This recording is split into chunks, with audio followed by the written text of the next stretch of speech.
वहां क्या हो रहा है नेताजी, और होने दे रहे हैं आप लोग? इरशाद मियां, कैसे होने दे रहे हैं आप ये? शुक्रिया जी। मैं आपसे कहूंगा, ये अभी मेजर साहब फरमा रहे थे कि पैसे के लिए लड़ाई हो रही है वहां। मैं ये कहूंगा कि वो हक के लिए लड़ रहे हैं पिछले 20-22 साल से, और उन्होंने हकूक हासिल कर लिए हैं। अभी प्रोपेगेंडा आपका खत्म हो जाएगा, दम तोड़ देंगी अभी ये जो बातें हैं आपकी। अभी मैंने आपसे कल भी ये कहा था कि आप अपने 1 अरब 20 करोड़ 25 करोड़ लोगों का ख्याल कीजिए। आज मैं देख रहा हूँ सुबह से आपका चैनल चीखें लगा रहे हैं कि आपने आतंकवादी पकड़ लिए इंडिया में और दहशतगर्द पकड़ लिए हैं। तो मैं यही आपको पिछले 10 दिन से कह रहा हूं कि आप अपनी सरहदों की हिफाजत कीजिए, अपने मुल्क की हिफाजत कीजिए। काबुल को भूल जाइए, अफगानिस्तान को भूल जाइए। यहाँ आपकी आतंक खत्म हो गई, यहाँ मुसलमानों की हुकूमत बनने जा रही है। इस हुकूमत को बनने दें आप। जब ये बन जाएगी हुकूमत, फिर आपको अंदाजा हो जाएगा। खान साहब, एक सवाल पूछ लूं? जो कुछ आप कह रहे हैं, एक सवाल पूछ लूं आपसे? अगले हफ्ते तक। खान साहब, एक सवाल आपसे पूछ लेता हूं, अगर आपकी इजाजत हो तो। अगर मैं भी कांग्रेचुलेशंस अपने देता हूं, मैं भी मुबारकबाद पेश करता हूं अपना। अच्छी बात है, मुसलमानों की हुकूमत। बड़ी मेहरबानी, शुक्रिया। अच्छा सर, एक बात बताइए, 75 साल से पाकिस्तान में भी मुसलमानों की हुकूमत है, आपने कौन सा तीर मार लिया सर? तीर मार लिया? हमने वो कुछ कर दिखाया जो अभी तक आपको हजम नहीं हो रहा है। आज देखिए, सुबह से चीखो पुकार है आपके मुल्क में, आपके मीडिया पर। आप जो भी मसला बनता है, आप पाकिस्तान पे इल्जाम लगा देते हैं। आज सुबह से आप लोग शोर मचा रहे हैं कि जी 6 आतंकवादी पकड़ लिए। हम तो आपको 10 दिन से कह रहे हैं अपनी सरहदों की हिफाजत कीजिए, अपने मुल्क की हिफाजत कीजिए। आपके मुल्क से ही ऐसा इंतशार फैलेगा जिन लोगों को आप तंग कर रहे हैं। कभी सिखों को तंग कर रहे हैं, कभी मुसलमानों को तंग कर रहे हैं, कभी दूसरी कम्युनिटी को तंग कर रहे हैं। अच्छा ठीक है खान साहब, एक बात बताऊं आपको, वो आप लोग खान साहब सुनिए, आपके मुल्क में देखिए सुनिए खान साहब एक मिनट, खान साहब मैं आपको एक बात बता दूं, छोटी सी बात आपको खान साहब समझा दूं, एक छोटी सी खान साहब आपको बात समझा दूं। देखिए खान साहब, आप बोलते रहेंगे, सुनिए आप बोलते रहेंगे, सुन लीजिए ना मेजर की बात। खान साहब आवाज मैं बिल्कुल ध्यान से बोलूंगा। पहली बात तो यह है शूरिया के पूरा टाइम आपके पास है। किसी आउटसाइडर की जरूरत कैसे हो सकती है कि वो मेरे मुल्क की सरहद पार करके मेरे घर के आगे खड़ा हो? पहली बात ये, वो यहाँ तक पहुंचने के काबिल ही नहीं रहेगा, चाहे वो हिंदुस्तान से आया हो, चाहे वो अफगानिस्तान से आया हो। टेररिस्ट मेरे घर के सामने पहुंचने की जरूरत ही नहीं कर सकता, क्योंकि इतनी हिम्मत और इतनी क्षमता मेरे अंदर है, मेरी पाकिस्तानी फौज के अंदर है कि मैं सबको रोक सकता हूँ, सबको काउंटर कर सकता हूँ, न्यूट्रलाइज कर सकता हूँ। ठीक है, पहली बात। दूसरी बात यह है कि आप कहते हैं तस्वीरें देख के मुझे हर वो तस्वीर बुरी लगती है, हर उस तस्वीर से प्रॉब्लम है जिसमें ऑपरेशन हो रहा हो, जिसमें कोई कमजोर को मार रहा हो, कोई जुल्म कर रहा हो, कोई टेररिस्ट हो। मैं हर तरह के टेररिज्म को एक ही तरह से ब्रांड करता हूं। मैं ना किसी मजहबी टेररिज्म पे बिलीव करता हूं, ना मैं किसी सेक्युलर टेररिज्म पे बिलीव करता हूं। मेरे नजदीक टेररिज्म है, इंसानियत का दुश्मन है, चाहे वो अफगानिस्तान में हो रहा हो, चाहे वो कश्मीर में हो रहा हो, चाहे वो चाइना में हो रहा हो, चाहे वो पाकिस्तान में हो रहा हो। पहली बात तो ये देख लीजिए, ये मेरे विचार हैं, ये मेरा एनालिसिस है, ये मेरा तरीका है, चाहे वो आ रहे हैं टेररिज्म।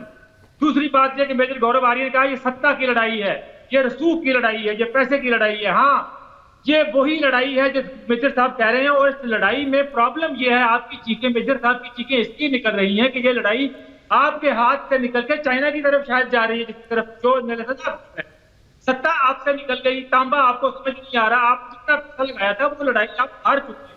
जब बंदा लड़ाई हारता है तो उस वक्त उसको प्रॉब्लम तकलीफें होती है, और उस वक्त वो तकलीफें जो है, जो तस्वीरें बन के रिपब्लिक भारत के स्क्रीन से बाहर आ रही है, कि मैं समझ सकता हूँ ये लड़ाई तो हो गई है।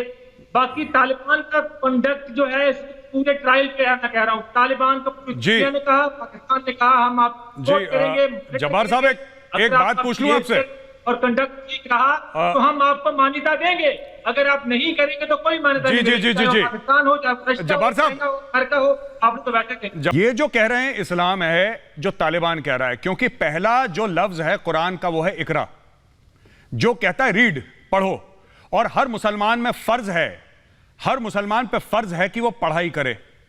और कुरान शरीफ में यह लिखा गया है, क्योंकि उस जमाने में चीन बहुत दूर हुआ करता था, यह बोला गया कुरान शरीफ में कि अगर तुम्हें इल्म तालीम लेने के लिए चीन भी जाना पड़े, बिकॉज उस समय बहुत दूर माना जाता था, तो तुम चीन भी जाओ, मैं आपसे कहना चाहता हूं सर, कुरान शरीफ में हजरत मोहम्मद साहब की भी जो वाइफ थी, she was an independent women, business women थी, ट्रेडर थी, जानी मानी थी, वो पढ़ी लिखी थी वो, ठीक है। ये कौन सा इस्लाम है जो तालिबान, ये सर मैं ये तालिबान का इस्लाम, मुझे ये इस्लाम है कि ये कबायली कानून भी इसमें से कुछ मिक्स करके कुछ कर रहा है सबके ऊपर। देखिए मेजर, मैं पाकिस्तान में बैठा हूं और पाकिस्तान का संविधान, पाकिस्तान का कॉन्स्टिट्यूशन ये कहता है कि तालीम हर बंदे का बेसिक राइट है और मैं इसको मानता हूं और इकरा पे मैं पूरी तरह अमल कर रहा हूं। हम लोग करते हैं, अगर कोई नहीं करता, चाहे वो तालिबान है, चाहे वो कोई भी है, किसी भी जगह पर है, अगर वो नहीं करता तो मैं उसको बिल्कुल भी ना उसको सपोर्ट करता हूं, ना इंडोर्स करता हूं, ना मानता हूं। सीधी सी बात है। मैं प्रैक्टिसिंग मुस्लिम हूं। ब्रेकिंग न्यूज आ रही है, तालिबान में फूट पर बहुत बड़ा खुलासा, बिरादर ने अमेरिका को से संपर्क साधा। मेजर जो हम बता रहे थे वो हो गया है, तालिबान पर हकानियों का नियंत्रण, दोहा समझौता लागू होना मुश्किल, कह रहे हैं बरादर। हकानी की वजह से समझौता मुश्किल, तो पाकिस्तानियों की वजह से। इरशाद अहमद खान, आप जो कह रहे थे आप कर रहे हैं, आपके आईएसआई चीफ मेजर और इरशाद अहमद खान साहब मेजर, ये जो अफगानिस्तान में पहले से ही ये खून खराबा चल रहा था, अब बिरादर ने अमेरिका को बोल दिया है दोहा अकॉर्ड नहीं मानेंगे हम। क्यों नहीं मानेंगे? हकानी इसकी वजह से नहीं मानेंगे। पाकिस्तान को अगर इतना सपोर्ट करोगे तो दोहा अकॉर्ड खत्म। सिर्फ मेजर गौरव आर्या और इरशाद साहब एक एक करके बोलेंगे। इरशाद साहब पहले मेजर गौरव आर्या जी। मेजर साहब बहुत बहुत धन्यवाद आपका। ऐश्वर्या, दो तीन चीजें हैं जी मेजर। सबसे पहली चीज है कि ये जैसे कि खान साहब कह रहे थे कि भारत को बड़ी मिर्चियां लगी, भारत को नहीं, ईरान को भी मिर्ची लगी है। ईरान के फॉरेन मिनिस्टर का बयान देख लीजिए, ईरान के जो राष्ट्रपति उनका बयान देख लीजिए। पहली चीज, ठीक है, वो खुश नहीं है। तजाकिस्तान वालों का बयान देख लीजिए, वो खुश नहीं है। अमेरिका, ठीक है, हमसे तो पाकिस्तान का कोई लेना देना नहीं है, there is no this thing connection between us and Pakistan. America से तो इन्होंने डॉलर पड़ रखे हैं, अरबों डॉलर। अमेरिका खुश नहीं है। हर रोज अमेरिकन का बयान आ रहा है, एंटनी ब्लिंकन का बयान आया है, यूएस के सेनेटर्स का बयान आ रहा है, क्वाड की मीटिंग में यह डिस्कस हो रहा है, होगा, मतलब इट्स वन ऑफ दी, मैं समझ गया 24 तारीख को जी। 24 तारीख को 24 हाँ जी। तो सिर्फ जो ये कह रहे हैं ना कि भारत को प्रॉब्लम है, भारत को प्रॉब्लम नहीं है, रूस को भी प्रॉब्लम है, अमेरिका को भी प्रॉब्लम है, ईरान को भी प्रॉब्लम है, तजाकिस्तान को भी प्रॉब्लम है, और ये ऑन रिकॉर्ड चीजें हुई हैं। तो सिर्फ ये कहना कि रिपब्लिक भारत वाले सवेरे से बोलते जा रहे हैं, अरे रिपब्लिक भारत को छोड़िए सर, हम तो भारत का चैनल हैं, छोड़ दीजिए। आप लोग बड़े लोग हैं सर। हम आपसे खान साहब, मेरा सिर्फ सवाल यह है कि आप अपना देश संभालिए ना। मतलब दूध महंगा है, पेट्रोल सस्ता है, ये हालत है खान साहब, है ना। आईएसआई अगर ये सोच ले आज कि हम पाकिस्तान की स्थिति सुधारेंगे तो मैं ज्यादा, मेरे को खुशी होगी। गाड़ी लेकिन आपको जी बोलिए। गाड़ी में खान साहब है, वो सुबह से मुजाहरा कर रहे हैं। मुझे बोलना दे। खान साहब एक जब्बार भाई, आप और हम पत्रकार है, रुकिए। जब्बार साहब, पत्रकारों को पेशेंस दिखाने दीजिए, नेताओं को रिलैक्स। जब्बार साहब, आप और मैं तो कम से कम वो दिखाएं थोड़ी पेशेंस।